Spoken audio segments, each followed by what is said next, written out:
Oliver, we heard a little bit about it in that report there, but go into a bit more detail for us. What would these changes mean for Hong Kong?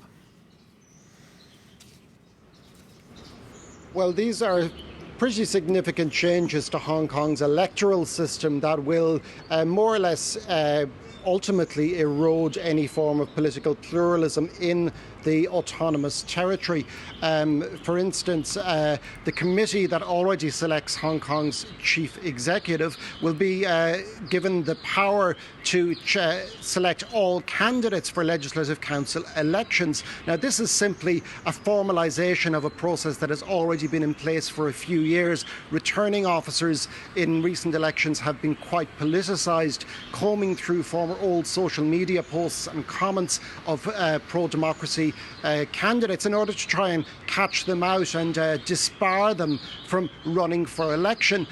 Carrie Lam says that these improvements, as she calls them, are necessary. She says that there are a lot of pro-democracy candidates are advocating independence, for instance. Now, that actually, it is partially true, but independence within Hong Kong itself is still very much a marginal activity, and it only has about between 10 and 20% support among the general public. But it is quite likely that these candidates will now be vetted for patriotism. Beijing's man in Hong Kong in the last couple of days has been saying that only patriots should rule Hong Kong. So it will be quite difficult for anyone who has criticised the Chinese Communist Party in Hong Kong in recent years to actually stand for election.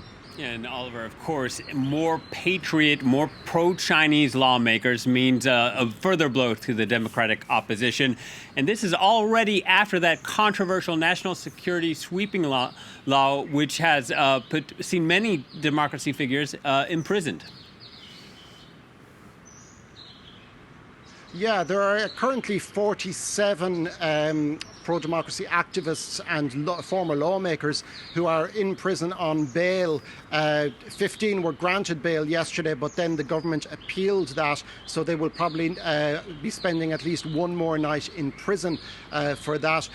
They are being charged with subversion under the national security law for organising a primary last year with the aim of ultimately taking control of the city's legislature. Now, under these new improvements to the law, the legislature will be increased from 70 seats to 90, and there will also be a greater number of votes allocated to elect the chief executive, who is elected by a very select committee. So it's quite probable that a gambit such as the pro-democracy camp did last July with the hope of wresting control of the Legislative Council will be unlikely to happen in the future. And it's quite likely that these candidates who are currently in prison, even if they are acquitted, there's very little chance that they will be allowed run for election again, because their past comments and their past acts will be considered, quote, unpatriotic by